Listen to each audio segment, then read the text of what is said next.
ختم نبوت زندہ باد میرے شروع سے ہی جماعت سے پاکستان مسلم لیگ نون اور اس کے علاوہ ہی لبیک یا رسول اللہ تاجدار ختم نبوت زندہ باد کا یہ نعرہ شروع سے کیوں ہم ایک مسلمان گھرانے میں پیدا ہوئے اور اللہ کا شکر ادا کریں یا باری تعالیٰ نے ہمیں مسلمان گھرانے میں پیدا کیا ہے۔ اچھا سر، ہمیں یہ بتائیں کہ آپ کا نام جب سوشل میڈیا پہ یا الیکٹرانک میڈیا پہ لیا جاتا ہے تو اس میں صرف یہی مشہور ہے کہ یہ ڈنڈے چلاتا ہے، یہ چیزوں کو توڑتا ہے، یہ فور کرتا ہے، تو اس میں حقیقت کیا ہے اس بارے میں بتائیں۔ آپ کا اسم شریف؟ میرا نام دانش۔ دانش کون سے چینل سے آپ؟ میرا چینل ہے سنو پاکستان کے نام سے۔ سنو پاکستان سے جی سر۔ آپ آج کس لیے آئے یہاں پر؟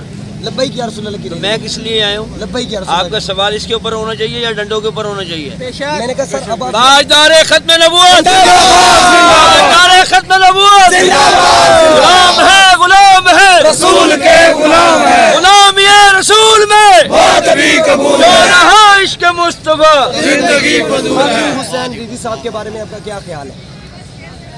سبحان اللہ، لبیک لبیک لبیک یا رسول اللہ، لبیک لبیک لبیک یا رسول اللہ۔ کشمیر کے حوالے سے میں امیر لبیک یا رسول اللہ، اللہ پاک انہیں خادم حسین رضوی صاحب کو جوار رحمت میں جگہ دے اور میں شہیدوں میں ان کا رتبہ بلند بالا ہے۔ مجھے وہ ٹائم یاد ہے جب یہاں پہ انہوں نے دھرنے دیا تھا، انہوں نے مجھ سے سوال کیا تھا کہ آپ یہاں پہ کیا کرنا ہے؟ میں نے کہا لبیک یا رسول اللہ۔ سبحان اللہ۔ پھر انہوں نے مجھ سے کیا کہ یہ ماڈل ٹاؤن نہیں ہے، میں نے کہا لبیک یا رسول اللہ۔ سبحان اللہ۔ خدا شاہد ہے میں جو کہہ رہا ہوں اس کے قبضے میں ہم سب کی جان ہے۔ بے شک بے شک۔ اگر میری ایک بات رہتی ہے میری غلط ہوئی نا تو میں یہاں پہ کھڑا ہونا نصیب نہ ہو جائے۔ ایک بات میں آپ جسٹ منٹ لسن می، جب انہوں نے دوبارہ کہنا کہ بھائی یہ ماحول نہ خراب کرنا، ہمارے جذبات بہت زیادہ ہیں، انہوں نے کہا